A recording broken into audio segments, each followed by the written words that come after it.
Hello dear students, ਅੱਜ ਅਸੀਂ discuss ਕਰਾਂਗੇ ਪਲਾਸਟਿਕਸ ਐਡਿਟਿਵਸ ਬਾਰੇ ਕਿ ਪਲਾਸਟਿਕ ਐਡਿਟਿਵਸ ਦਾ ਕੀ ਰੋਲ ਹੈਗਾ ਸਾਡੀ ਪਲਾਸਟਿਕ ਇੰਡਸਟਰੀ ਨੂੰ, ਪਲਾਸਟਿਕ ਇੰਡਸਟਰੀ ਦੀ ਗਰੋਥ ਵਿੱਚ, ਔਰ ਕਿੰਨੇ ਕੁ ਇੰਪੋਰਟੈਂਟ ਹੈ ਪਲਾਸਟਿਕ ਐਡਿਟਿਵਸ ਬਿਕੋਜ਼ ਇਹਨਾਂ ਤੋਂ ਬਗੈਰ ਸਾਡਾ ਪਲਾਸਟਿਕ ਜਿਹੜਾ ਹੈ ਉਹ ਕੁਛ ਵੀ ਨਹੀਂ ਹੈ। ਔਰ ਇਹ ਸਾਡੀ ਮੋਡੀਫਿਕੇਸ਼ਨ ਪਲਾਸਟਿਕ ਦੀਆਂ ਪ੍ਰੋਪਰਟੀਜ਼ ਨੂੰ ਮੋਡੀਫਿਕੇਸ਼ਨ ਕਰਨ ਵਾਸਤੇ ਦਾ ਇੱਕ ਬਹੁਤ ਇੰਪੋਰਟੈਂਟ ਰੋਲ ਹੈਗਾ। ਅਸੀਂ ਡਿਫਰੈਂਟ ਟਾਈਪ ਦੇ ਜੋ ਹੈ ਐਡਿਟਿਵਸ ਯੂਜ਼ ਕਰਦੇ ਹਾਂ, ਲਾਈਕ ਅਸੀਂ ਫਿਲਰ ਯੂਜ਼ ਕਰਦੇ ਹਾਂ, ਪਲਾਸਟਿਸਾਈਜ਼ਰਸ ਯੂਜ਼ ਕਰਦੇ ਹਾਂ, ਲੂਬਰੀਕੈਂਟਸ ਕਰਦੇ ਹਾਂ, ਸਟੈਪਲਾਈਜ਼ਰਸ ਯੂਜ਼ ਕਰਦੇ ਹਾਂ, ਕਲਰੈਂਟਸ, ਡਾਈਜ਼। ਸੋ ਇਹ ਸਾਰੀਆਂ ਚੀਜ਼ਾਂ ਨੂੰ ਅਸੀਂ ਆਪਣੇ ਪਲਾਸਟਿਕਸ ਦੀਆਂ ਪ੍ਰੋਪਰਟੀਜ਼ ਨੂੰ ਇਹ ਇੱਕ ਕੈਮੀਕਲ ਕਹਿ ਸਕਦੇ ਹੋ ਤੁਸੀਂ ਕਿ ਕੰਪਾਊਂਡਸ ਹੁੰਦੇ ਨੇ ਜਿਨ੍ਹਾਂ ਨੂੰ ਅਸੀਂ ਐਡ ਕਰਦੇ ਹਾਂ ਆਪਣੇ ਪਲਾਸਟਿਕਸ ਦੇ ਵਿੱਚ, ਅਤੇ ਆਪਾਂ ਉਹਨਾਂ ਦੀਆਂ ਪ੍ਰੋਪਰਟੀਜ਼ ਜਿਹੜੀਆਂ ਨੇ ਉਹ ਮੋਡੀਫਾਈ ਕਰ ਲੈਂਦੇ ਹਾਂ, ਅਸੀਂ ਪ੍ਰੋਪਰਟੀਜ਼ ਚੇਂਜ ਕਰ ਲੈਂਦੇ ਹਾਂ ਆਪਣੇ ਹਿਸਾਬ ਨਾਲ, ਜਿਸ ਤਰ੍ਹਾਂ ਦੀ ਸਾਨੂੰ ਪਲਾਸਟਿਕ ਦੀਆਂ ਪ੍ਰੋਪਰਟੀਜ਼ ਚਾਹੀਦੀਆਂ, ਕਲਰ ਚਾਹੀਦਾ, ਉਹਦੀ ਸਟਰੈਂਥ ਚਾਹੀਦੀ ਆ, ਆਪਾਂ ਵਿਦ ਦਾ ਹੈਲਪ ਆਫ ਐਡਿਟਿਵਸ, ਜਿਵੇਂ ਕਿ ਤੁਹਾਨੂੰ ਨਾਮ ਤੋਂ ਹੀ ਪਤਾ ਲੱਗ ਰਿਹਾ ਕਿ ਐਡਿਟਿਵਸ ਕੁਝ ਐਡੀਸ਼ਨ ਕਰਦੇ ਆ ਪਲਾਸਟਿਕਸ ਦੇ ਵਿੱਚ, ਅਤੇ ਅਸੀਂ ਉਹਦੀਆਂ ਪ੍ਰੋਪਰਟੀਜ਼ ਦੇ ਵਿੱਚ ਜੋ ਹੈ ਉਹ ਚੇਂਜ ਕਰ ਲੈਂਦੇ। ਸੋ ਐਜ਼ ਵੀ ਨੋ ਕਿ ਜਿਹੜਾ ਸਾਡਾ ਪੋਲੀਮਰ ਹੋਗਾ ਉਹ ਡਿਫਰੈਂਟ ਟਾਈਪ ਆਫ ਮੋਨੋਮਰਸ ਨੂੰ ਜੁਆਇਨ ਕਰਕੇ ਬਣਿਆ ਹੁੰਦਾ, ਜਿਵੇਂ ਕਿ ਜਿਹਦੇ ਵਿੱਚ ਇਥੀਲੀਨ, ਪੋਲੀਇਥੀਲੀਨ, ਸਟਾਈਰੀਨ ਜਿਹੜੇ ਮੋਨੋਮਰਸ ਹੁੰਦੇ ਨੇ ਉਹਨਾਂ ਨੂੰ ਡਿਫਰੈਂਟ ਟਾਈਪ ਆਫ ਮੋਨੋਮਰਸ ਹੋਣਗੇ, ਜਿਹਦੇ ਵਿੱਚ ਡਿਫਰੈਂਟ ਟਾਈਪ ਆਫ ਬੌਂਡਸ ਹੋ ਸਕਦੇ ਆ। ਕਾਰਬਨ ਬੌਂਡਸ ਹੋ ਸਕਦਾ ਜੋ ਕਿ ਇਹਨਾਂ ਮੋਨੋਮਰਸ ਨੂੰ ਜੋੜਦਾ, ਅਮਾਈਡ ਬੌਂਡਸ ਹੋ ਸਕਦਾ, ਈਸਟਰ ਬੌਂਡਸ ਹੋ ਸਕਦਾ। ਬਟ ਪ੍ਰੋਬਲਮ ਇਹ ਹੈ ਕਿ ਇਹ ਇੰਨੇ ਬੌਂਡਸ ਜਿਹੜੇ ਆ ਇਹ ਇੰਨੇ ਸਟਰੋਂਗ ਨਹੀਂ ਹੁੰਦੇ ਕਿ ਅਸੀਂ ਪੋਲੀਮਰਸ ਨੂੰ ਐਕਸਟਰੀਮ ਕੰਡੀਸ਼ਨਸ ਦੇ ਵਿੱਚ ਜਾਂ ਸਵੇਅਰ ਕੰਡੀਸ਼ਨ, ਹਾਰਸ਼ ਕੰਡੀਸ਼ਨਸ ਦੇ ਵਿੱਚ ਯੂਜ਼ ਕਰ ਸਕੀਏ। ਸੋ ਇਸ ਕਰਕੇ ਅਸੀਂ ਐਡਿਟਿਵਸ ਦਾ ਯੂਜ਼ ਕਰਦੇ ਹਾਂ।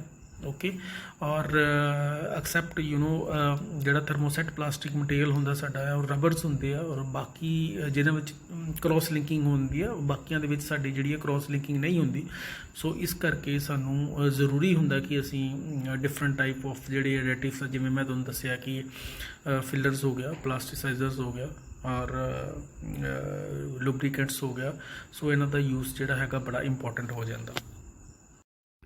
ਸੋ ਫਸਟ ਸਟੈਪ, ਜਦੋਂ ਸਾਡੇ ਪੋਲੀਮਰਿਕ ਮਟੀਰੀਅਲ ਜਿਹੜਾ ਹੈਗਾ ਐਕਸਟਰੀਮ ਕੰਡੀਸ਼ਨਸ ਫੇਸ ਕਰਦਾ, that is through extrusion process, because through extrusion process ਅਸੀਂ ਪੈਲਟਸ ਫਾਰਮ ਕਰਦੇ ਹਾਂ, ਜਿਹੜੇ ਕਿ ਲੇਟਰ ਹੁਣ ਜਾ ਕੇ ਸਾਡੇ different moulding processes like injection moulding, blow moulding, rotational moulding process ਦੇ ਵਿੱਚ ਯੂਜ਼ ਹੁੰਦੀ ਹੈ। ਸੋ ਜਦੋਂ ਅਸੀਂ ਪੈਲਟਸ ਫਾਰਮ ਕਰਨੇ ਹੁੰਦੇ, ਸਾਡਾ ਜਿਹੜਾ ਪੋਲੀਮਰਿਕ ਮਟੀਰੀਅਲ ਹੁੰਦਾ ਉਹਨੇ ਹਵਾ ਮੈਲਟਿੰਗ ਪੁਆਇੰਟ ਤੱਕ ਆਪਾਂ ਉਹਨੂੰ ਹੀਟ ਕਰਦੇ ਹਾਂ, ਅਤੇ ਪ੍ਰੈਸ਼ਰ ਵੀ ਕਾਫੀ ਬਿਲਟਅਪ ਹੁੰਦਾ। So in the presence of oxygen ਜਿਹੜਾ ਹੈਗਾ ਮਟੀਰੀਅਲ ਦੀ ਆਕਸੀਡੇਸ਼ਨ ਹੋ ਜਾਂਦੀ ਆ, in the presence of air and metal, ਉਹ ਮਟੀਰੀਅਲ ਦੀ ਆਕਸੀਡੇਸ਼ਨ ਹੋਣ ਦੇ ਕਰਕੇ ਜਿਹੜੇ ਬੋਨਸ ਹੁੰਦੇ ਨੇ ਮੋਨੋਮਰਸ ਦੇ ਵਿੱਚ ਉਹ ਇੰਨੇ ਸਟਰੋਂਗ ਨਹੀਂ ਰਹਿੰਦੇ, ਜਿਹੜੇ ਕਿ ਲੈਟਰ ਔਨ ਜਾ ਕੇ ਉਹ ਜਿਹੜੇ ਮਟੀਰੀਅਲ, ਜਿਹੜੇ ਕੰਪੋਨੈਂਟਸ ਫਾਰਮ ਹੁੰਦੇ ਨੇ ਉਹਨਾਂ ਦੇ ਵਿੱਚ ਇੰਨੀ ਸਟਰੈਂਥ ਨਹੀਂ ਰਹਿੰਦੀ। ਸੋ ਸਾਨੂੰ ਕਿਉਂਕਿ ਕਈ ਵਾਰੀ ਸਾਨੂੰ ਕੁਝ ਐਪਲੀਕੇਸ਼ਨਸ ਹੁੰਦੀਆਂ ਨੇ ਕਿ ਸਾਡੇ ਮਟੀਰੀਅਲ, ਸਾਡੇ ਕੰਪੋਨੈਂਟ ਜਿਹੜੇ ਹੈਗੇ ਆਊਟਡੋਰ ਐਪਲੀਕੇਸ਼ਨਸ ਵਾਸਤੇ ਵੀ ਆਪਾਂ ਯੂਜ਼ ਕਰਦੇ ਹਾਂ। ਕਈ ਵਾਰੀ ਅਸੀਂ ਆਟੋਮੋਟਿਵ ਪਾਰਟਸ ਦੇ ਵਿੱਚ ਯੂਜ਼ ਕਰਨਾ, ਜਿਹਦੇ ਵਿੱਚ ਸਾਨੂੰ ਸਟਰੈਂਥ ਬਹੁਤ ਜ਼ਿਆਦਾ ਚਾਹੀਦੀ ਹੁੰਦੀ ਆ। ਸੋ ਕੁਝ ਹਾਰਮਫੁਲ ਇਫੈਕਟਸ ਜਿਹੜੇ ਹੋ ਗਏ, ਜਿਵੇਂ ਹੀਟ ਹੋ ਗਿਆ, UV ਲਾਈਟ ਹੋ ਗਿਆ, ਮੋਇਸਚਰ ਹੋ ਗਿਆ, ਇਹਨੂੰ ਅਵੋਇਡ ਕਰਨ ਵਾਸਤੇ ਅਸੀਂ ਕੀ ਕਰਦੇ ਹਾਂ ਕਿ ਅਸੀਂ ਇਹਦੇ ਵਿੱਚ ਐਡਿਟਿਵਸ ਯੂਜ਼ ਕਰਦੇ ਹਾਂ, ਔਰ ਉਹਦੀਆਂ ਪ੍ਰੋਪਰਟੀਜ਼ ਨੂੰ ਅਲਟਰ ਕਰਦੇ ਹਾਂ, ਕਿਉਂਕਿ ਜਿੱਦਾਂ ਦੀਆਂ ਸਾਨੂੰ ਪ੍ਰੋਪਰਟੀਜ਼ ਚਾਹੀਦੀਆਂ ਅਸੀਂ ਉੱਦਾਂ ਦੀਆਂ ਪ੍ਰੋਪਰਟੀਜ਼ ਇਹਦੇ ਵਿੱਚ ਆਪਣੇ ਪੈਲਟਸ ਦੇ ਵਿੱਚ ਜਾਂ ਆਪਣੇ ਇਹਦੇ ਵਿੱਚ ਅਸੀਂ ਲੈ ਸਕਦੇ ਹਾਂ। So next, अगर as I told you कि several additives are used to protect the polymeric material from the harmful effect of heat, oxygen, UV light and moisture, so that it can retain its physical properties and appearance. So ਇਹਦਾ ਮਤਲਬ ਇਹ ਹੈਗਾ ਕਿ ਜਿਹੜਾ ਸਾਡਾ ਪੋਲੀਮਰਿਕ material ਹੈਗਾ ਉਹਨੂੰ harmful effect of heat, oxygen, UV lights and moisture ਜਿਹੜਾ ਹੈਗਾ ਉੱਥੋਂ ਬਚਾਉਣ ਵਾਸਤੇ ਅਸੀਂ ਇਹਦੇ ਵਿੱਚ ਐਡਿਟਿਵਸ ਜਿਹੜੇ ਆ ਯੂਜ਼ ਕਰਦੇ ਹਾਂ, ਸੋ ਦੈਟ ਉਹਦੀਆਂ ਜਿਹੜੀਆਂ ਫਿਜ਼ੀਕਲ ਪ੍ਰੋਪਰਟੀਜ਼ ਐਂਡ ਅਪੀਅਰੈਂਸ ਜਿਹੜੀ ਹੈਗੀ ਆ ਉਹ ਬਣੀ ਰਹੇ। ਕਈ ਵਾਰੀ ਤੁਸੀਂ ਅਕਸਰ ਵੇਖਿਆ ਹੋਏਗਾ ਕੁਝ ਚੇਅਰਸ ਵਗੈਰਾ ਜਾਂ ਕੁਝ ਇਹੋ ਜਿਹੀਆਂ ਚੀਜ਼ਾਂ ਜਿਹੜੀਆਂ ਕਿ ਕਾਫੀ ਦੇਰ ਧੁੱਪ 'ਚ ਪਈਆਂ ਰਹਿਣ ਅਤੇ ਉਹ ਡੀਗਰੇਡ ਹੋ ਜਾਂਦੀ ਔਰ ਛੇਤੀ ਟੁੱਟ ਜਾਂਦੀਆਂ ਨੇ। ਸੋ ਉਹੀ ਪ੍ਰੋਪਰਟੀਜ਼ ਨੂੰ ਮੇਨਟੇਨ ਕਰਨ ਵਾਸਤੇ ਅਸੀਂ ਇਹਦੇ ਵਿੱਚ ਯੂਜ਼ ਕਰਦੇ ਹਾਂ। ਸੋ ਸੈਕਿੰਡ ਹੈ ਕਿ ਐਡਿਟਿਵਸ ਆਰ ਯੂਜ਼ ਟੂ ਫੈਸਿਲੀਟੇਟ ਪ੍ਰੋਸੈਸਿੰਗ। ਸੋ ਅਸੀਂ ਜਿਹੜੇ ਪ੍ਰੋਸੈਸ ਕਰਨਾ, ਪ੍ਰੋਸੈਸਿੰਗ ਮੀਨਸ ਮਟੀਰੀਅਲ ਨੂੰ ਅਸੀਂ ਡਿਫਰੈਂਟ ਸ਼ੇਪਸ ਦੇ ਵਿੱਚ ਕਨਵਰਟ ਕਰਨਾ, ਅਸੀਂ ਸਾਨੂੰ ਜਿੱਦਾਂ ਦੀਆਂ ਸ਼ੇਪਸ ਚਾਹੀਦੀਆਂ ਉਹਦੀ ਪ੍ਰੋਸੈਸਿੰਗ ਕਰਵਾਉਣੀ, ਉਹਦੇ ਵਿੱਚ ਉਹਦੀ ਹੈਲਪ ਹੁੰਦੀ ਹੈ, ਫੈਸਿਲੀਟੇਟ ਕਰਦੇ ਆ, ਉਹਦੀ ਮਦਦ ਕਰਦੇ ਆ, ਅਚੀਵ ਡਿਜ਼ਾਇਰ ਪ੍ਰੋਪਰਟੀਜ਼, ਜਿੱਦਾਂ ਦੀਆਂ ਸਾਨੂੰ ਪ੍ਰੋਪਰਟੀਜ਼ ਚਾਹੀਦੀਆਂ ਉਸ ਤਰ੍ਹਾਂ ਦੀਆਂ ਪ੍ਰੋਪਰਟੀਜ਼ ਮਿਲਦੀਆਂ, ਐਂਡ ਟੂ ਮੇਨਟੇਨ ਅਪੀਅਰੈਂਸ, ਉਹਦੀ ਜਿਹੜੀ ਲੁੱਕਸ ਹੈਗੀਆਂ ਨੇ ਉਹਨੂੰ ਵਧੀਆ ਮੇਨਟੇਨ ਕਰਕੇ ਰੱਖਦੀ। ਗੱਲ ਕਰੀਏ ਡਿਫਰੈਂਟ ਟਾਈਪ ਆਫ ਐਡਿਟਿਵਸ ਦੀ ਜਿਹੜੇ ਆਪਾਂ ਯੂਜ਼ ਕਰਦੇ ਹਾਂ ਪਲਾਸਟਿਕ ਦੀਆਂ ਪ੍ਰੋਪਰਟੀਜ਼ ਨੂੰ ਅਲਟਰ ਕਰਨ ਵਾਸਤੇ, ਅਸੀਂ ਇਹਨਾਂ ਦਾ ਜਿਹੜਾ ਐਡੀਸ਼ਨ ਹੈਗਾ ਆਪਣੇ ਪਲਾਸਟਿਕ ਮਟੀਰੀਅਲ ਦੇ ਵਿੱਚ, ਜਦੋਂ ਅਸੀਂ ਕਿਸੇ ਪ੍ਰੋਡਕਟ ਨੂੰ ਤਿਆਰ ਕਰਨ ਵਾਸਤੇ ਕੋਈ ਵੀ ਪ੍ਰੋਸੈਸਿੰਗ ਮੈਥਡ ਯੂਜ਼ ਕਰ ਰਹੇ ਹਾਂ, ਇੰਜੈਕਸ਼ਨ ਬਲੋ, ਰੋਟੇਸ਼ਨਲ ਮੋਲਡਿੰਗ, ਕੋਈ ਵੀ ਪ੍ਰੋਸੈਸ ਯੂਜ਼ ਕਰ ਰਹੇ ਹਾਂ, ਆਪਾਂ ਉਹਦਾ ਯੂਜ਼ ਉਦੋਂ ਵੀ ਕਰ ਸਕਦੇ ਹਾਂ। ਅਸੀਂ ਉਹਦੇ ਵਿੱਚ ਸਿੰਗਲ ਵੀ ਉਹਦਾ ਐਡੀਸ਼ਨ ਕਰ ਸਕਦੇ ਹਾਂ ਥਰੂ ਮੋਲਡਿੰਗ, ਜਾਂ ਫਿਰ ਜਦੋਂ ਅਸੀਂ ਪੈਲਟਸ ਫਾਰਮ ਕਰਨੇ ਆ, ਜਦੋਂ ਜਿਹੜੇ ਕਿ later on app processing method use ਕਰਨ ਵਾਸਤੇ ਉਹ ਪੈਲਟਸ ਯੂਜ਼ ਹੋਣਗੇ। ਆਪਾਂ ਜਦੋਂ ਪੈਲਟਸ ਫਾਰਮ ਹੋਣੇ ਆ ਉਦੋਂ ਵੀ ਇੱਕ ਅਡੈਟਿਵ ਪੈਕੇਜ ਪੂਰੇ ਦਾ ਪੂਰਾ ਜਿਹੜਾ ਹੈ, ਜਿਹਦੇ ਵਿੱਚ ਡਿਫਰੈਂਟ ਕੁਆਂਟਿਟੀ ਦੇ ਅਡੈਟਿਵ ਲੂਬਰੀਕੈਂਟਸ ਦਾ ਕੁਆਂਟਿਟੀ ਹੋਏਗੀ, ਡਾਈਜ਼ ਦੀ ਕੁਆਂਟਿਟੀ ਹੋਏਗੀ, ਕਲਰੈਂਟਸ ਦੀ ਕੁਆਂਟਿਟੀ ਹੋਏਗੀ, ਇਸੇ ਤਰ੍ਹਾਂ ਸਟੈਬਲਾਈਜ਼ਰ, ਜਿੰਨਾ ਵੀ ਅਸੀਂ ਜੋ ਅਡੈਟਿਵ ਐਡ ਕਰਨਾ ਉਹਦਾ ਪੂਰਾ ਪੈਕੇਜ ਜਿਹੜਾ ਹੈਗਾ ਉਹ ਐਕਸਟਰੂਜਨ ਪ੍ਰੋਸੈਸ, ਜਦੋਂ ਕਿ ਦਾਣਾ ਜਿਹਨੂੰ ਕਹਿ ਸਕਦੇ ਹਾਂ ਅਸੀਂ, ਜਾਂ ਪੈਲਟ ਜਦੋਂ ਫਾਰਮ ਹੁੰਦੇ ਆ ਆਪਾਂ ਉਹ ਤੋਂ ਯੂਜ਼ ਕਰ ਲੈਂਦੇ ਹਾਂ। ਸੋ ਇਹ ਜਿਹੜਾ ਮੈਥਡ ਆ ਬਹੁਤ ਜ਼ਿਆਦਾ ਯੂਜ਼ ਕੀਤਾ ਜਾਂਦਾ। ਸੋ ਅਗਰ ਫਸਟ ਆਫ ਆਲ ਆਪਾਂ ਅਡੈਟਿਵ ਦੀ ਗੱਲ ਕਰੀਏ, ਉਹ ਹੈਗਾ ਕਿ ਕਲਰੈਂਟ, ਜਿਹੜਾ ਕਿ ਜਦੋਂ ਅਸੀਂ ਕਿਸੇ ਪ੍ਰੋਡਕਟ ਨੂੰ ਦੇਖਦੇ ਹਾਂ ਅਤੇ ਆਪਾਂ ਉਹਦੀ ਲੁੱਕਸ ਦੇਖਦੇ ਹਾਂ। ਸੋ ਜਿਹੜੇ ਕਲਰੈਂਟਸ ਹੁੰਦੇ ਨੇ ਉਹ ਕਲਰ ਇੰਪਾਰਟ ਕਰਦੇ ਨੇ ਪਲਾਸਟਿਕ ਮਟੀਰੀਅਲ ਨੂੰ। ਸੋ ਡਿਫਰੈਂਟ ਟਾਈਪ ਆਫ ਆਪਾਂ ਕਲਰਸ, ਜਿਵੇਂ ਡਾਈਜ਼ ਹੈ, ਪਿਗਮੈਂਟਸ ਵੀ ਯੂਜ਼ ਕਰਦੇ ਹਾਂ। ਡਾਈਜ਼ ਜਿਹੜੇ ਹੈਗੇ ਲਾਈਟ ਓਬਜ਼ਰਵ ਕਰਦੇ ਨੇ, ਔਰ ਪਿਗਮੈਂਟਸ ਜਿਹੜੇ ਹੈਗੇ, ਡਾਈਜ਼ ਜਿਹੜੇ ਆ ਆਰਗੈਨਿਕ ਕੰਪਾਊਂਡਸ ਹੁੰਦੇ ਨੇ ਜਿਹੜੇ ਕਿ ਲਾਈਟ ਓਬਜ਼ਰਵ ਕਰਦੇ, ਔਰ ਪਿਗਮੈਂਟਸ ਜਿਹੜੇ ਹੈ ਉਹ ਵੀ ਸਾਡੇ ਪਾਰਟੀਕਲਸ ਹੁੰਦੇ ਨੇ ਜਿਹੜੇ ਕਿ ਲਾਈਟ ਓਬਜ਼ਰਵ ਕਰਦੇ ਆ। ਔਰ ਡਾਈਜ਼ ਜਿਹੜੇ ਹੈਗੇ ਉਹ ਯੂਜ਼ਲੀ ਆਪਾਂ ਬਰਾਈਟ ਕਲਰਸ ਵਾਸਤੇ ਯੂਜ਼ ਕਰਦੇ ਹਾਂ, ਔਰ ਲਾਈਫ ਜਿਹੜੀ ਹੈਗੀ ਡਾਈਜ਼ ਦੀ ਇੰਨੀ ਜ਼ਿਆਦਾ ਨਹੀਂ ਹੁੰਦੀ, ਕਿਉਂਕਿ ਇਹ ਟਾਈਮ ਦੇ ਨਾਲ ਜਿਹੜੇ ਆ ਫੇਡ ਹੋਣੇ ਸ਼ੁਰੂ ਹੋ ਜਾਂਦੇ। ਪਿਗਮੈਂਟਸ ਦੀ ਲਾਈਫ ਜਿਹੜੀ ਹੈ ਲੰਬੀ ਹੁੰਦੀ ਆ, ਔਰ ਆਪਾਂ ਯੂਜ਼ਲੀ ਆਪਾਂ ਨੋਰਮਲ ਜਦੋਂ ਸਾਨੂੰ ਕਲਰਸ ਚਾਹੀਦੇ ਹੁੰਦੇ ਆ ਉਹਦੇ ਵਾਸਤੇ ਆਪਾਂ ਪਿਗਮੈਂਟ ਦਾ ਯੂਜ਼ ਕਰਦੇ।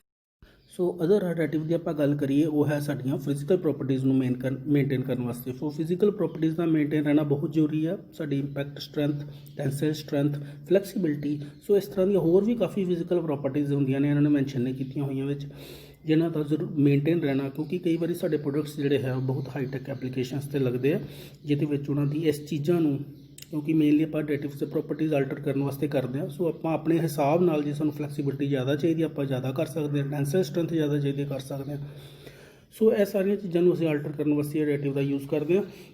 ਸੋ ਅਗਰ ਆਪਾਂ ਨੂੰ ਇੰਪੈਕਟ ਸਟਰੈਂਥ ਨੂੰ ਆਪਾਂ ਮੋਡੀਫਾਈ ਕਰਨਾ, ਇੰਪੈਕਟ ਦਾ, ਜਿਵੇਂ ਕਿ ਤੁਹਾਨੂੰ ਪਤਾ ਕਿ ਇੰਪੈਕਟ ਦਾ ਮਤਲਬ ਹੈ ਕਿ ਝਟਕਾ ਸਹਿਣਾ। ਸੋ ਤੁਹਾਡਾ ਪਲਾਸਟਿਕ ਜਿਹੜਾ ਹੈ ਇਸ ਤਰ੍ਹਾਂ ਦਾ ਹੋਣਾ ਚਾਹੀਦਾ ਕਿ ਥੋੜ੍ਹਾ ਜਿਹਾ ਝਟਕਾ ਲੱਗਾ ਜਿਹੜਾ ਉਹ ਟੁੱਟ ਜਾਏ।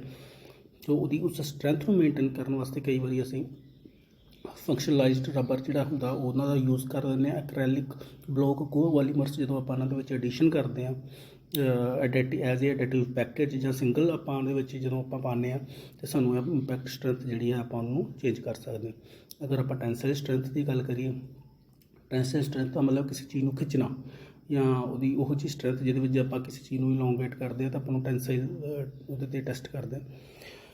ਸੋ ਉਹਨੂੰ ਆਪਾਂ ਅਗਰ ਮੇਨਟੇਨ ਕਰਨਾ ਹੋਵੇ ਤਾਂ ਅਸੀਂ ਗਲਾਸ ਫਾਈਬਰ ਦਾ ਯੂਜ਼ ਕਰਦੇ ਹਾਂ। ਅਗਰ ਉਸ ਤੋਂ ਵੀ ਜ਼ਿਆਦਾ ਸਾਨੂੰ ਹਾਈਟੈਕ ਸਟਰੈਂਥ ਚਾਹੀਦੀ ਹੈ ਤਾਂ ਫਿਰ ਅਸੀਂ ਕਈ ਵਾਰੀ ਕਾਰਬਨ ਫਾਈਬਰ ਦਾ ਯੂਜ਼ ਕਰਦੇ ਹਾਂ, ਅਤੇ ਮੋਡਰੇਟ ਜਦੋਂ ਠੀਕ ਠਾਕ ਸਟਰੈਂਥ ਵਾਸਤੇ ਅਸੀਂ ਕਈ ਵਾਰੀ ਟੈਲਕ, ਅਲੂਮੀਨੀਅਮ ਜਾਂ ਅਸੀਂ ਕੁਆਰਟਸ ਦਾ ਯੂਜ਼ ਕਰ ਦਿੰਦੇ ਹਾਂ, ਜਿਹਦੇ ਨਾਲ ਸਾਨੂੰ ਮੋਡਰੇਟ ਸਟਰੈਂਥ ਜਿਹੜੀ ਆ ਮਿਲ ਜਾਂਦੀ ਆ। ਸੋ ਇਹ ਚੀਜ਼ਾਂ ਦਾ ਵੀ ਬਹੁਤ ਜ਼ਰੂਰੀ ਆ ਹੋਣਾ, ਸਾਡੀਆਂ ਫਿਜ਼ੀਕਲ ਪ੍ਰੋਪਰਟੀਜ਼ ਮੇਨਟੇਨ ਰਹਿੰਦੀਆਂ, ਕਿਉਂਕਿ ਸਾਨੂੰ ਜਿੱਦਾਂ ਦੀ ਰਿਕੁਆਇਰਮੈਂਟ, ਕਈ ਵਾਰੀ ਸਾਨੂੰ ਇਨਫੈਕਟ ਸਾਡੇ ਪਾਰਟਸ ਜਿਹੜੇ ਹੈਗੇ ਆ ਉਹ ਪਲੇਨਸ ਦੇ ਵਿੱਚ ਤੱਕ ਲੱਗਦੇ ਆ, ਪਲਾਸਟਿਕ ਦੇ ਪਾਰਟਸ। ਉਹਦੇ ਵਿੱਚ ਅਗਰ ਪ੍ਰੋਪਰ ਆਪਾਂ ਉਹਨਾਂ ਦੇ ਪਲਾਸਟਿਕ ਦੀ ਰੀਇਨਫੋਰਸਮੈਂਟ ਨਹੀਂ ਹੋਏਗੀ ਅਤੇ ਉਹ ਉੱਥੇ ਫੇਲ ਹੋ ਜਾਣਗੇ, ਉੱਥੇ ਉਹ ਖ਼ਤਮ ਹੋ ਜਾਣਗੇ। ਸੋ ਅਗਰ ਫਲੈਕਸੀਬਿਲਿਟੀ ਦੀ ਗੱਲ ਕਰੀਏ ਤਾਂ ਸਾਨੂੰ ਪਲਾਸਟਿਕਸ ਦੇ ਵਿੱਚ ਫਲੈਕਸੀਬਿਲਿਟੀ ਦਾ ਹੋਣਾ ਬਹੁਤ ਜ਼ਰੂਰੀ ਹੈ। ਫਲੈਕਸੀਬਿਲਿਟੀ ਨਹੀਂ ਰਹੇਗੀ ਤਾਂ ਤੁਹਾਡੀ ਜਿਹੜੀ ਪਲਾਸਟਿਕ ਉਹ ਬੜੀ ਅਨਕੰਫਰਟੇਬਲ ਹੋਏਗੀ। ਤੁਸੀਂ ਚੇਅਰ ਦੀ ਐਗਜ਼ਾਮਪਲ ਲੈ ਸਕਦੇ ਹੋ, ਅਗਰ ਇੱਥੇ ਸਟੀਲ ਦੀ ਚੇਅਰ ਹੋਏਗੀ ਕਿ ਥੋੜ੍ਹੀ ਅਨਕੰਫਰਟੇਬਲ ਲੱਗਦੀ ਐਜ਼ ਕੰਪੇਅਰ ਟੂ ਪਲਾਸਟਿਕ, ਕਿਉਂਕਿ ਪਲਾਸਟਿਕ ਦੀ ਥੋੜ੍ਹੀ ਫਲੈਕਸੀਬਿਲਿਟੀ ਹੈ, ਫਲੈਕਸੀਬਿਲਿਟੀ ਕਰਕੇ ਜਿਹੜੀ ਹੈ ਤੁਹਾਨੂੰ ਥੋੜ੍ਹਾ ਜਿਹਾ ਕੰਫਰਟ ਵੀ ਮਿਲ ਜਾਂਦਾ। ਸੋ ਇਸ ਕਰਕੇ ਜਦੋਂ ਅਸੀਂ ਫਲੈਕਸੀਬਿਲਿਟੀ ਨੂੰ ਪ੍ਰਮੋਟ ਕਰਨਾ ਤਾਂ ਅਸੀਂ ਪਲਾਸਟੀਸਾਈਜ਼ਰ ਦਾ ਯੂਜ਼ ਕਰਨਾ। ਪਲਾਸਟੀਸਾਈਜ਼ਰ ਜਿਹੜੇ ਹੈਗੇ ਉਹ ਇੰਟਰਨਲ ਐਕਸਟਰਨਲ ਪਲਾਸਟੀਸਾਈਜ਼ਰ ਹੁੰਦੇ ਨੇ। ਸੋ ਲੇਟਰ ਔਨ ਜਦੋਂ ਅਸੀਂ ਇਸ ਟੌਪਿਕਸ ਨੂੰ ਡਿਟੇਲ ਵਿੱਚ ਪੜ੍ਹਾਂਗੇ ਤਾਂ ਆਪਾਂ ਉਹਨਾਂ ਬਾਰੇ ਪੜ੍ਹਾਂਗੇ ਕੀ ਚੀਜ਼ ਹੁੰਦੀ ਹੈ। ਸੋ ਨੈਕਸਟ ਅਡੈਟਿਵ ਦੀ ਗੱਲ ਕਰੀਏ ਤਾਂ ਉਹ ਹੈ ਸਾਡਾ UV ਸਟੈਬਲਾਈਜ਼ਰਸ। ਸੋ ਇਹਨਾਂ ਦਾ ਵੀ ਬੜਾ ਇੰਪੋਰਟੈਂਟ ਰੋਲ ਹੈਗਾ, ਕਿਉਂਕਿ ਸਾਡੇ ਕਈ ਪ੍ਰੋਡਕਟਸ ਜਿਹੜੇ ਹੈਗੇ ਉਹ ਹਮੇਸ਼ਾ ਸਾਨੂੰ ਆਊਟਡੋਰ ਐਪਲੀਕੇਸ਼ਨਸ ਵਾਸਤੇ ਯੂਜ਼ ਹੁੰਦੇ ਨੇ, ਜਿਵੇਂ ਕਿ ਫੋਰ ਐਗਜ਼ਾਮਪਲ ਜਿਵੇਂ ਸਟੇਡੀਅਮਸ ਦੇ ਵਿੱਚ ਚੇਅਰਸ ਹੋ ਗਈਆਂ, ਉਹ ਪਲਾਸਟਿਕਸ ਦੀਆਂ ਹੁੰਦੀਆਂ ਨੇ, ਅਤੇ ਕਈ ਸਾਲ ਜਿਹੜਾ ਹੈਗਾ ਉਹ ਚੇਅਰਸ ਜਿਹੜੀਆਂ ਹੈਗੀਆਂ ਉਹ ਸਨਲਾਈਟ ਨੂੰ ਐਕਸਪੋਜ਼ ਕਰਦੀਆਂ ਨੇ। ਸੋ ਅਗਰ ਆਪਾਂ ਉਹਦੇ ਵਿੱਚ ਪ੍ਰੋਪਰ UV ਸਟੈਬਲਾਈਜ਼ਰਸ ਨਹੀਂ ਐਡ ਕੀਤੇ ਹੋਣਗੇ ਤੇ ਕੁਝ ਸਾਲਾਂ ਬਾਅਦ ਹੀ ਉਹ 2-4 ਸਾਲਾਂ ਬਾਅਦ ਹੀ ਉਹ ਡੀਗ੍ਰੇਡ ਹੋ ਕੇ, ਕਿਉਂਕਿ ਸਨਲਾਈਟ ਦੇ ਵਿੱਚ ਜਿਹੜੇ ਬੌਂਡਸ ਹੁੰਦੇ ਨੇ ਮੋਨੋਮਰਸ ਦੇ ਵਿੱਚ ਉਹ ਉਹਨਾਂ ਦੀ ਆਕਸੀਡੇਸ਼ਨ ਹੋ ਜਾਂਦੀ ਹੈ ਤੇ ਉਹ ਲੂਜ਼ ਹੋ ਜਾਂਦੇ ਨੇ, ਬ੍ਰੇਕ ਕਰਨਾ ਸ਼ੁਰੂ ਕਰ ਦਿੰਦੇ ਨੇ। ਸੋ ਲੇਟਰ ਔਨ ਜਿਹੜਾ ਹੈਗਾ ਉਹ ਸਾਡੀ ਜਿਹੜੀਆਂ ਉਹ ਪਲਾਸਟਿਕ ਹੋਏਗਾ ਔਰ ਡੀਗ੍ਰੇਡ ਹੋ ਕੇ ਟੁੱਟਣਾ ਸ਼ੁਰੂ ਹੋ ਜਾਏਗਾ। ਸੋ ਉਸ ਚੀਜ਼ ਨੂੰ ਮੇਨਟੇਨ ਰੱਖਣ ਵਾਸਤੇ ਅਸੀਂ UV ਓਬਜ਼ਰਵਰਸ ਐਜ਼ ਏ ਜੋ ਹੈ ਉਹ ਅਡੈਟਿਵ ਸਟੈਬਲਾਈਜ਼ਰ ਆਪਾਂ ਐਡ ਕਰਦੇ ਹਾਂ। ਆਪਾਂ ਹਾਲਸ ਜਿਹੜਾ ਹੈਗਾ ਉਹ ਵੀ ਕੈਮੀਕਲ ਹੈਗਾ ਉਹਨੂੰ ਵੀ ਆਪਾਂ ਯੂਜ਼ ਕਰਦੇ ਹਾਂ ਕਿ ਜਿਹੜਾ ਸਾਡਾ ਪਲਾਸਟਿਕ ਦਾ ਜਿਹੜੀ ਹੈ ਉਹ UV ਰੇਜ਼ ਜਿਹੜੀ ਹੈਗੀ ਹਾਰਮਫੁਲ ਇਨਵਾਇਰਮੈਂਟਲ ਇਫੈਕਟ ਹੈਗਾ ਉਹ ਤੋਂ ਬਚਾ ਰਹੇ। ਸੋ ਇਹਦੇ ਵਿੱਚ ਤੁਸੀਂ ਦੇਖ ਸਕਦੇ ਹੋ ਕਿ ਅਡੈਟਿਵ, ਜਿਵੇਂ ਮੈਂ ਤੁਹਾਨੂੰ ਪਹਿਲਾਂ ਦੱਸਿਆ ਸੀਗਾ, ਕਲਰੈਂਟਸ, ਠੀਕ ਹੈ, ਟਾਈਪ ਕੀ ਹੁੰਦਾ, ਡਾਈਜ਼ ਐਂਡ ਪਿਗਮੈਂਟਸ, ਫੰਕਸ਼ਨ ਕੀ ਹੈ, ਪ੍ਰੋਵਾਈਡ ਕਲਰ, ਰੀਇਨਫੋਰਸਿੰਗ ਫਿਲਰ ਦੀ ਗੱਲ ਕਰੀਏ, ਇੰਪੈਕਟ ਮੋਡੀਫਾਇਰ, ਰੀਇਨਫੋਰਸਿੰਗ ਪਲਾਸਟੀਸਾਈਜ਼ਰਸ, ਇਹਨਾਂ ਦਾ ਕੀ ਹੈਗਾ, ਇੰਪਰੂਵਡ ਇੰਪੈਕਟ ਸਟਰੈਂਥ, ਰੀਇਨਫੋਰਸਿੰਗ ਵਾਸਤੇ ਉਹਨੂੰ ਹਾਰਡ ਸਟਰੋਂਗ ਕਰਨ ਵਾਸਤੇ ਇੰਪਰੂਵ ਟੈਂਸਾਈਲ ਸਟਰੈਂਥ, ਤੇ ਪਲਾਸਟੀਸਾਈਜ਼ਰਸ ਕੀ ਕਰਦੇ ਨੇ, ਇੰਪਰੂਵ ਫਲੈਕਸੀਬਿਲਿਟੀ ਇੰਪਰੂਵ ਕਰਦੇ ਨੇ। ਸੋ ਅਗਰ ਆਪਾਂ UV ਸਟੈਬਲਾਈਜ਼ਰ ਦੀ ਗੱਲ ਕਰੀਏ, ਇਹਨਾਂ ਦਾ ਕੀ ਫੰਕਸ਼ਨ ਹੈਗਾ ਕਿ UV ਓਬਜ਼ਰਵਰਸ ਐਂਡ ਹਾਲਸ ਆਪਾਂ ਇਹਨਾਂ ਨੂੰ ਯੂਜ਼ ਕਰਦੇ ਹਾਂ ਜਿਹੜਾ ਕਿ ਸਾਨੂੰ ਪ੍ਰੋਟੈਕਟ ਕਰਦੇ ਨੇ ਕਿਤੋਂ, ਫਰਾਮ UV ਅਲਟਰਾਵਾਇਲਟ ਰੇਜ਼ ਤੋਂ, ਜਿਹੜੀਆਂ ਕਿ ਸਨਲਾਈਟ ਦੇ ਥਰੂ ਆਉਂਦੀਆਂ ਨੇ, ਉਹ ਤੋਂ ਸਾਨੂੰ ਬਚਾ ਕੇ ਰੱਖਦੀਆਂ ਨੇ, ਸਾਡੇ ਪਲਾਸਟਿਕਸ ਨੂੰ ਬਚਾ ਕੇ ਰੱਖਦੀਆਂ ਨੇ।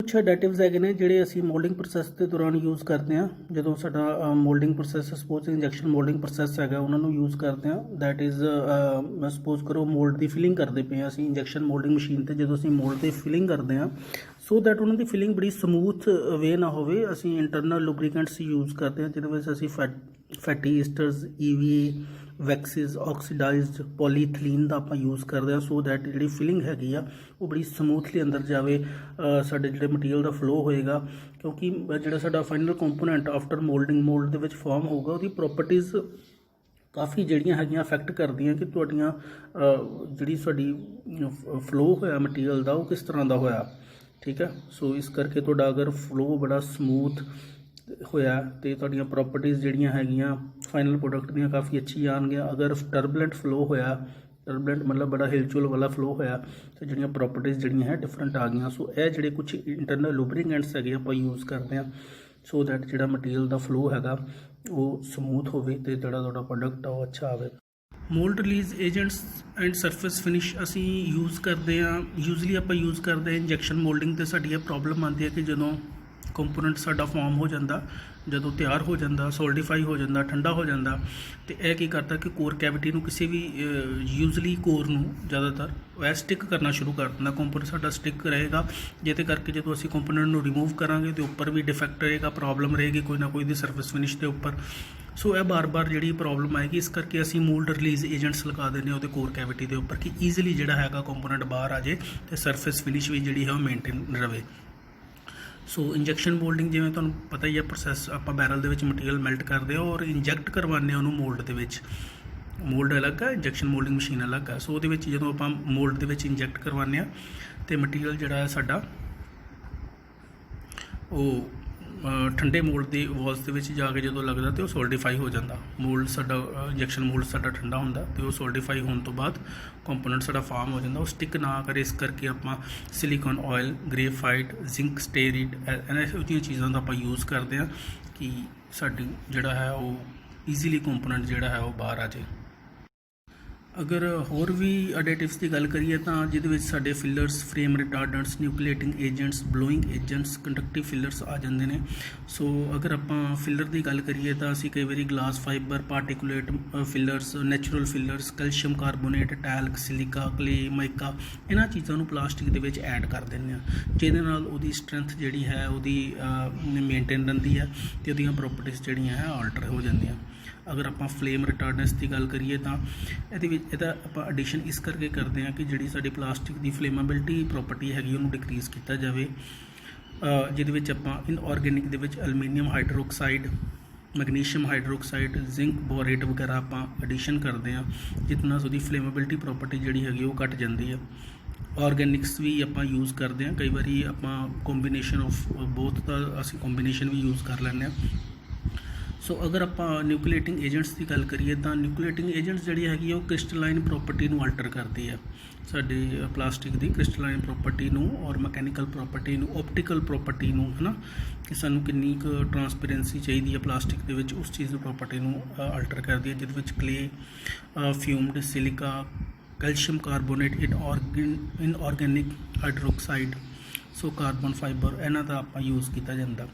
ਬਲੋਇੰਗ ਏਜੰਟਸ ਤਾਂ ਆਪਾਂ ਪਲਾਸਟਿਕ ਵਿੱਚ ਤਾਂ ਯੂਜ਼ ਕਰ ਦਿੰਦੇ ਹਾਂ ਸੋ ਦੈਟ ਆਪਾਂ ਉਹਨੂੰ ਇੱਕ ਜਿੱਦਾਂ ਫੋਮ ਹੁੰਦਾ ਜਾਂ ਜਿੱਦਾਂ ਥਰਮੋਕੋਲ ਹੁੰਦੀ ਆ ਕਿ ਪਲਾਸਟਿਕ ਦੇ ਵਿੱਚ ਏਅਰ ਬਬਲਸ ਵਗੈਰਾ ਡਿਵੈਲਪ ਹੋ ਜਾਣ, ਜਿਹਦੇ ਨਾਲ ਸਾਡੀ ਪਲਾਸਟਿਕ ਦਾ ਲਾਈਟ ਵੇਟ ਅਤੇ ਜਿਹੜਾ ਹੈ ਉਹਦਾ ਸਾਈਜ਼ ਜਿਹੜਾ ਹੈ ਕਾਫੀ ਵੱਡਾ ਹੋ ਜਾਏ, ਜਿਵੇਂ ਥਰਮੋਕੋਲ ਹੁੰਦੀ ਆ। ਸੋ ਇਸ ਤਰ੍ਹਾਂ ਦਾ ਅਗਰ ਪਲਾਸਟਿਕ ਸਾਨੂੰ ਚਾਹੀਦਾ ਹੁੰਦਾ ਸੋ ਉਹਦੇ ਵਿੱਚ ਅਗਰ ਬਲੋਇੰਗ ਏਜੰਟਸ ਆਪਾਂ ਯੂਜ਼ ਕਰ ਲੈਣਾ, ਜਿਹਦੇ ਵਿੱਚ ਸੋਡੀਅਮ ਬਾਈਕਾਰਬੋਨੇਟ ਹੋ ਗਿਆ, ਆਈਸੋ ਸਾਈਨੇਟ ਹੋ ਗਿਆ, ਵਾਟਰ, ਇਹਨਾਂ ਦਾ ਆਪਾਂ ਯੂਜ਼ ਕਰਕੇ। ਸੋ ਅਗਰ ਕੰਡਕਟਿਵ ਫਿਲਰਸ ਦੀ ਗੱਲ ਕਰੀਏ ਤਾਂ carbon black, graphite, metal particles etcetera ਦਾ ਆਪਾਂ ਯੂਜ਼ ਕਰਦੇ ਹਾਂ।